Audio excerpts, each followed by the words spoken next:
ശ്രീ പത്മനാഭസ്വാമി ക്ഷേത്രത്തിലെ മുറജപ ലക്ഷദ്വീപ് ചടങ്ങിന് ഇനി ഒരു ദിവസം മാത്രം.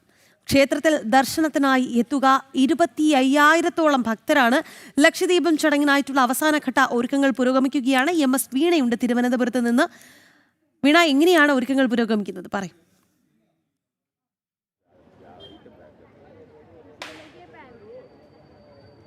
രാഖി, 56 ദിവസം നീണ്ടുനിന്ന മുറജപം അവസാന വട്ടത്തിലേക്ക് എത്തി നിൽക്കുകയാണ്. നാളെയാണ് ലക്ഷദ്വീപ് ചടങ്ങ് നടക്കുക. നാളെ വൈകിട്ടാണ് ഇതുമായി ബന്ധപ്പെട്ടുള്ള ചടങ്ങുകൾ നടക്കുക. ഇപ്പോൾ തന്നെ ഈ 55 ദിവസവും പത്മനാഭസ്വാമി ക്ഷേത്രത്തിൽ നിരവധി പേരാണ് ദർശനത്തിനായിട്ട് എത്തിയിരുന്നത്. വേദ മന്ത്രോച്ചാരണ മുഖരിതമായിരുന്നു ഈ നവംബർ 20 മുതൽ ഒപ്പം തന്നെ ഇന്ന് വരെയുള്ള ദിവസങ്ങളിലൊക്കെയെല്ലാം നിരവധി പേർ ദർശനത്തിനെത്തിയിരുന്നു. ഒപ്പം തന്നെ നിരവധി ഭക്തരാണ് ഇതുമായി ബന്ധപ്പെട്ടുള്ള ചടങ്ങുകളിൽ ഭാഗമായതും. അവസാനവട്ട ഒരുക്കങ്ങൾ ഇപ്പോൾ ക്ഷേത്രത്തിൽ പുരോഗമിച്ചു കൊണ്ടിരിക്കുകയാണ്. നാളെ മകരസംക്രാന്തി കൂടിയാണ്. ആ ദിവസമായ നാളെ പ്രധാനപ്പെട്ട ചടങ്ങുകൾ കൂടി നടക്കുന്നുണ്ട്. പ്രധാനമായും നാളെ 4 മണിക്ക് ശേഷമായിരിക്കും ക്ഷേത്രത്തിന് ചുറ്റും ഒപ്പം തന്നെ ലക്ഷദീപങ്ങൾ തെളിയുന്നത്. നിരവധി ഭക്തർ അതിൻ്റെ ഭാഗമാകും. 25,000-ഓളം ഭക്തർ എത്തുമെന്നാണ് പ്രതീക്ഷിക്കുന്നത്. അതിൽ കൂടുവാനുള്ള സാധ്യതയെ നമുക്ക് തള്ളിക്കളയാൻ കഴിയില്ല. കാരണം ശബരിമല ഇതുമായി ബന്ധപ്പെട്ട് ശബരിമലയിൽ ദർശനം കഴിഞ്ഞ് മടങ്ങിയെത്തുന്ന നിരവധി അയ്യപ്പ ഭക്തരുണ്ട്. അവരും തിരുവനന്തപുരത്തേക്ക് എത്തി ഇവിടെ വന്ന് പത്മനാഭസ്വാമിയെ കണ്ട് വണങ്ങിയാണ് തിരിച്ച് മടങ്ങുന്നത്.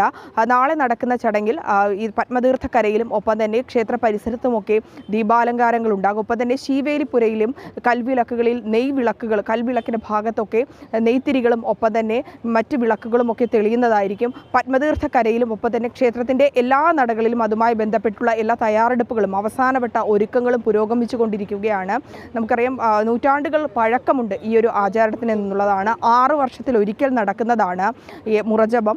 ആ മുറജപ ചടങ്ങിൻ്റെ അവസാന ദിവസം എത്തി നിൽക്കുമ്പോൾ പ്രത്യേകമായിട്ടുള്ള പൂജകളൊക്കെ ക്ഷേത്രത്തിൽ നടക്കുന്നുണ്ട്. നാളെ ഇതിൻ്റെ സമാപനത്തോടു കൂടിയാണ് ലക്ഷദ്വീപ് ചടങ്ങ് നടക്കുന്നത്. വേദമന്ത്ര മുഖരിതം ആയിരുന്നു ഈ ക്ഷേത്ര പരിസരം. മാത്രമല്ല, നമുക്ക് അവിടുത്തെ കാഴ്ചകൾ കൂടി കാണാൻ ആഗ്രഹമുണ്ട്. നമ്മുടെ ക്യാമറമാനോടൊന്ന് പാൻ ചെയ്യാൻ പറഞ്ഞാൽ വളരെ നന്നായിരുന്നു.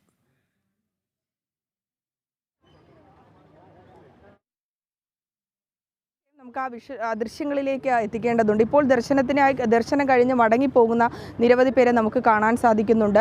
രാവിലെ തന്നെ ക്ഷേത്രത്തിൽ നല്ല തിരക്കാണ് അനുഭവപ്പെടുന്നത്. കൂടുതലും അയ്യപ്പ ഭക്തരാണ് ദർശനത്തിനായിട്ട് എത്തുന്നത്. തിരുവനന്തപുരത്തുകാരെക്കാളും നമുക്ക് എപ്പോഴും അറിയാം, പത്മനാഭസ്വാമി ക്ഷേത്രത്തിൽ ദർശനത്തിനെത്തുന്നത് അന്യസംസ്ഥാനത്ത് നിന്നുള്ളവരും വിദേശികളടക്കം നിരവധി പേർ എത്തുന്നതാണ്. പരമ്പരാഗതമായും ഏറെ പ്രത്യേകതകളുള്ള ലോകത്തെ തന്നെ ഏറ്റവും സമ്പന്നമായ ക്ഷേത്രങ്ങളിലൊന്നാണ് പത്മനാഭസ്വാമി ക്ഷേത്രം. ചരിത്രപരമായിട്ടുള്ള ഒരുപാട് പ്രത്യേകതകളുണ്ട്. ഈ 56 ദിവസം നീണ്ടുനിന്ന വേദമന്ത്ര മുഖരിതമായിരുന്ന അന്തരീക്ഷത്തിൽ അതിൻ്റെ ഭാഗമാകാൻ നിരവധി പേരും എത്തിയിരുന്നു. ഒരു തലമുറയിൽ നിന്ന് മറ്റൊരു തലമുറയിലേക്ക് അത് ഇടമുറിയാതെ ഇപ്പോഴും നടത്തിക്കൊണ്ടു പോകുന്നു എന്നുള്ളതും ഏറ്റവും പ്രധാനപ്പെട്ട കാര്യമാണ്. ഇന്നത്തെ തലമുറയിൽ ഈ വേദത്തിൻ്റെ പ്രാധാന്യം, മന്ത്രങ്ങളുടെ പ്രാധാന്യം അത് എത്ര പേർക്ക് അറിയാം എന്നുള്ള കാര്യം കൂടി സംശയമാണ്. ഇത് 6 വർഷത്തിൽ ഒരിക്കൽ നടക്കുമ്പോൾ ഈ വേദങ്ങളുടെ പാരായണം, അതുമായി ബന്ധപ്പെട്ടുള്ള വിശ്വാസങ്ങളും ആചാരപരമായിട്ടുള്ള ചടങ്ങുകളും ഒരു തലമുറയിൽ നിന്ന് മറ്റൊരു തലമുറയിലേക്ക് എത്തുന്നു എന്നും നമുക്ക് തീർച്ചയായിട്ട് കാണാനും സാധിക്കുന്നുണ്ട്. കഴിഞ്ഞ ദിവസം ഇതിൻ്റെ ഭാഗമായി, അതായത് നാളെ നടക്കുന്ന ലക്ഷദ്വീപത്തിൻ്റെ ഭാഗമായി തന്നെ കഴിഞ്ഞ ദിവസം സാംസ്കാരിക ഘോഷയാത്ര നടന്നു. സാംസ്കാരിക ഘോഷയാത്രയിൽ നിരവധി പേരാണ് 1000-ലേറെ പേരാണ് ഇന്നലെ പങ്കെടുത്തത്. കലാരൂപങ്ങളുണ്ടായിരുന്നു. ഒപ്പം തന്നെ നാമങ്ങൾ ജപിച്ചുകൊണ്ട് നിരവധി ഭക്തർ ഒപ്പം ആ ഒരു ഘോഷയാത്രയ്ക്കൊപ്പം ഉണ്ടായിരുന്നു. 4 നടകളിലും പ്രദക്ഷിണം വെച്ചുകൊണ്ടാണ് കഴിഞ്ഞ ദിവസം നടന്ന സാംസ്കാരിക ഘോഷയാത്രയിൽ നിരവധി പേർ പങ്കെടുത്തത്. ഗജവീരന്മാരെ കൊണ്ട് അണിനിരത്തിക്കൊണ്ട് നടന്ന ആ ഒരു ചടങ്ങ് വളരെ മഹനീയമായിട്ടാണ് അവസാനിച്ചതും. ഒപ്പം തന്നെ ഇതുമായി ബന്ധപ്പെട്ട വിളംബരമായിരുന്നു. അതായത് നാളെ അവസാനിക്കാനിരിക്കുന്ന മുറജപ ചടങ്ങിൻ്റെ ഒരു വിളംബരമാണ് കഴിഞ്ഞ ദിവസം നടന്നത്. 5 മണിക്ക് ആരംഭിച്ച ആ ഒരു സാംസ്കാരിക ഘോഷയാത്ര 6 മണിയോട് കൂടിയാണ് അവസാനിച്ചത്. ഇപ്പോഴും ക്ഷേത്രത്തിൽ നിരവധി പേരാണ് ദർശനത്തിനായി എത്തുന്നത്. ക്ഷേത്രത്തിൽ നടന്ന ജലജപത്തിലും മറ്റ് വേദപാരായണങ്ങളിലുമൊക്കെ നിരവധി പേർ പങ്കെടുക്കുന്ന കാഴ്ചയാണ് കഴിഞ്ഞ 55 ദിവസവും നമ്മൾ കണ്ടത്. നാളെയും നിരവധി പേർ ദർശനത്തിനെത്തും. നാളത്തെ ദിവസം, അതായത് ലക്ഷദ്വീപ് ചടങ്ങിനോടനുബന്ധിച്ച് നിരവധി സുരക്ഷാ ക്രമീകരണങ്ങളും ക്ഷേത്രത്തിൽ ഒരുക്കുന്നുണ്ട്. പാസ് മുഖേനയായിരിക്കും ഭക്തർക്കായിട്ടുള്ള ദർശനത്തിനായിട്ടുള്ള ക്രമീകരണവും ഒരുക്കുക. അതോടൊപ്പം തന്നെ കർശന സുരക്ഷാ ക്രമീകരണങ്ങളും ഏർപ്പെടുത്തിയിട്ടുണ്ട് എന്നുള്ളതാണല്ലേ. കാരണം 25,000-ഓളം ഭക്തർ എത്തും എന്ന് നമ്മൾ പ്രതീക്ഷിക്കുന്നുണ്ട്. അതുകൊണ്ട് തന്നെ വലിയ രീതിയിലുള്ള ഒരു സുരക്ഷാ സന്നാഹങ്ങളും ഒരുക്കിയിട്ടുണ്ട് അവിടെ.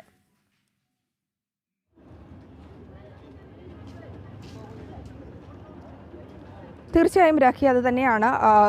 ഇന്നും ഇന്നലെയുമൊക്കെയായി തന്നെ അതിൻ്റെ ആരംഭഘട്ടങ്ങൾ തുടങ്ങിയിട്ടുണ്ട്. അതായത് ഈ കർശന സുരക്ഷയുമായി ബന്ധപ്പെട്ട് കൃത്യമായി ഇവിടെ എത്തുന്ന ഭക്തർക്ക് ദർശനത്തിനുള്ള അവസരങ്ങൾ ഒരുക്കിക്കൊണ്ട് തന്നെയാണ് ഈ കർശന സുരക്ഷ ഏർപ്പെടുത്തിയിട്ടുള്ളത്. വാഹനങ്ങൾ പാർക്ക് ചെയ്യുന്നതിനൊപ്പം തന്നെ കൂട്ടമായി എത്തുന്ന ഭക്തർക്ക് ക്യൂവിലൂടെ നിന്ന് ദർശനം നടത്തുവാനുള്ള അവസരമാണ് ഒരുക്കിയിരിക്കുന്നത്.